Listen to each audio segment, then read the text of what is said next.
again, Fairhaven Town Administrator Keith Hickey with the latest edition of Town Report for the week ending July 17th, 2026.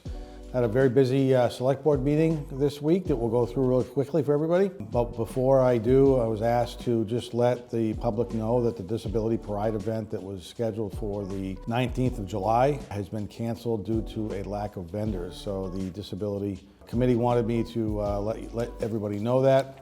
Sorry that's not going to happen. We just didn't get the interest we were hoping to get.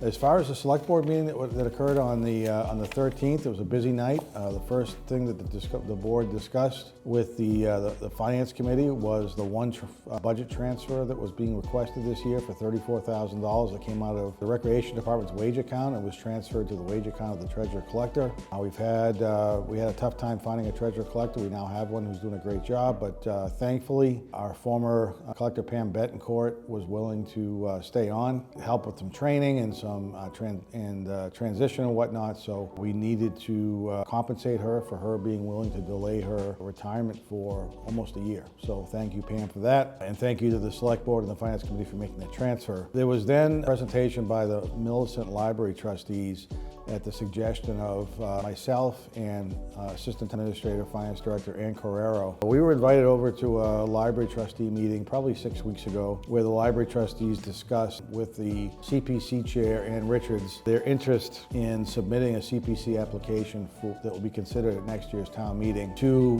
borrow money to install an HVAC system in the library that would provide climate control year-round. There isn't air conditioning in most of the building now. All of that would be addressed to try to better preserve a lot of the historical information that's in the library and just make the library a little more pleasant when you get in there. The cost is, they're estimating right now, is about $1.7 million, and what they're proposing to do is borrow money and apply for a grant through the Community Preservation Committee to repay that money through long-term debt over somewhere between 12 and 15 years. That the length of the borrowing will be worked out as we work our way through the process, but it was a presentation just to make sure the Select Board and the Finance Committee were aware of what was happening at the very beginning of their process. So the first time they didn't hear anything from the Millicent Library trustees was, towards the end of the calendar year. So it was more informational. There was a lot of discussion about a number of things, including if the CPC funds voted to be removed, if a future CPC board doesn't want to fund the debt payment, how does all that work, and how do we get that money locked down so it's not being funded through property taxes? So more sort of discussion about that moving forward, but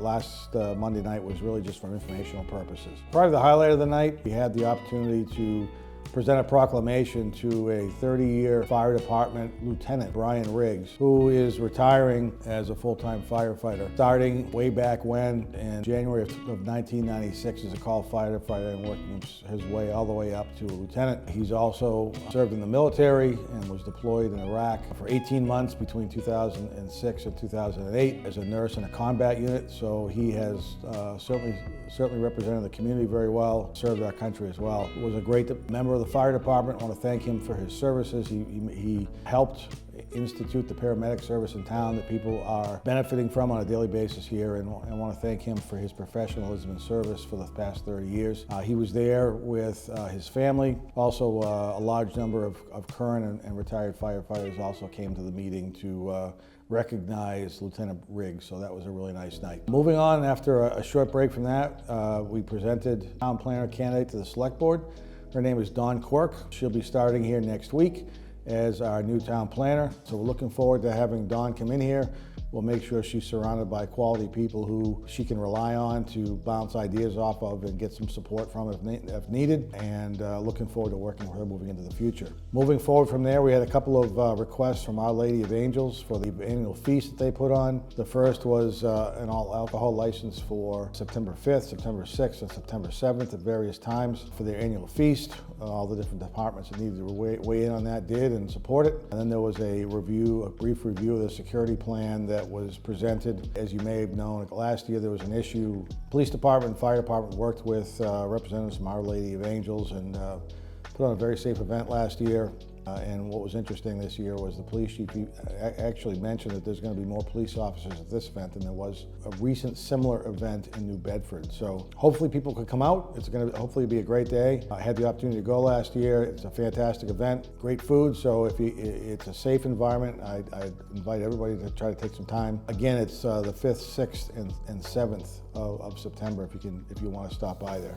Also, some housekeeping issues that we had to deal with. As people may remember, a town charter was proposed and ultimately approved by the state. One of the stipulations was that the town select board had to appoint a bylaw review committee 45 days following the election. So Monday night, there was some discussion about appointing a bylaw committee. Had to have at least 3 members. We had 6 people apply: Kathy Melanson, Brenda Lee Smith, Robert Espandola, Lilia Cabral Bernard, Robert Grinrod, and Morgan DeWicki. I believe 5 of those 6 had served on the charter committee. The board was concerned about having an even number of members in case there was a tie vote. So what the select board decided to do is they appointed all 6 of the members on Monday night that applied. There is some information on the town website.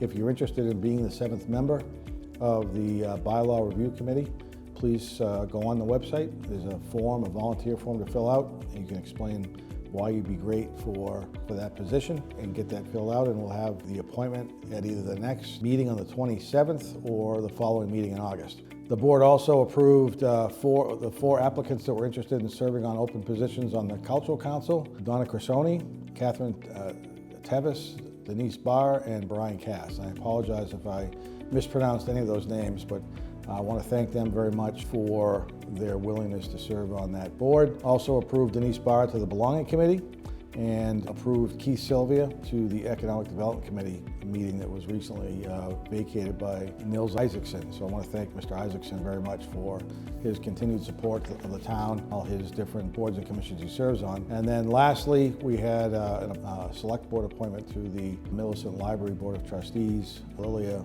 Cabral Bernard again was interested in serving as a library trustee. She was appointed as well. The board then recessed to go into executive session to discuss employment contract of the Fire Chief Todd Correa. After a short time, they recessed back into public meeting, and they voted to approve cost of living raise consistent with the AFSCME union, which was 1% cost of living raise July 1st of 26, and a second for 1% cost of living raise January 1st of 2027. We then moved to discussing what was going on, or the interest and willingness of Mr. Keith Sylvia to be appointed to the Atlas TAC Working Group, and also have a liaison from the select board.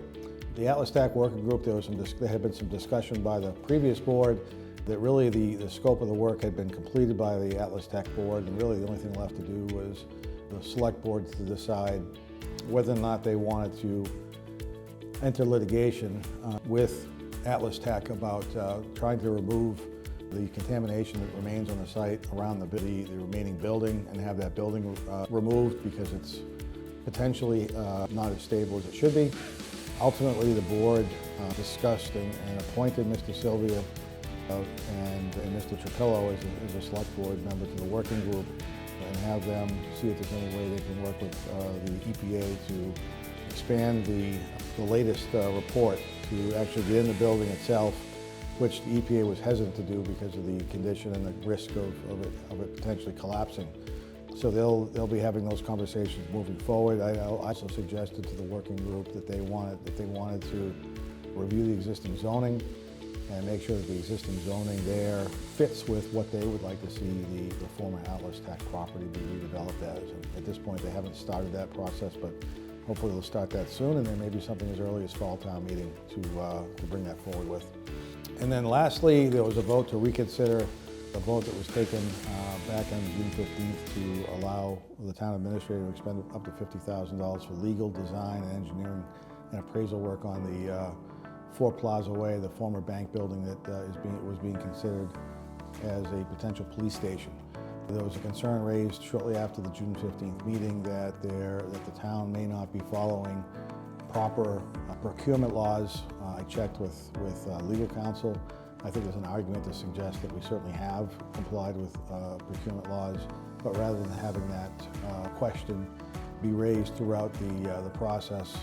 The suggestion that I made, and both Chief Correa and Chief Dorgan agreed, was to support the revoking of this $50,000, go through the process of soliciting property through the procurement process that meets the needs of the community, and then bring that property to the select board for their consideration. And if we can agree on a property, then begin doing some of the engineering and investigative work on the property before we try to negotiate an agreement to potentially purchase the property. So those are the agenda items. There were some minutes that were accepted, some correspondences that were accepted as well. The board is meeting again on July 27th. Hopefully we'll have again another productive meeting on that date. So I want to thank everybody very much for watching again. Hope that was helpful. I hope you have a great couple of weeks, and we'll talk to you again soon. Thanks so much.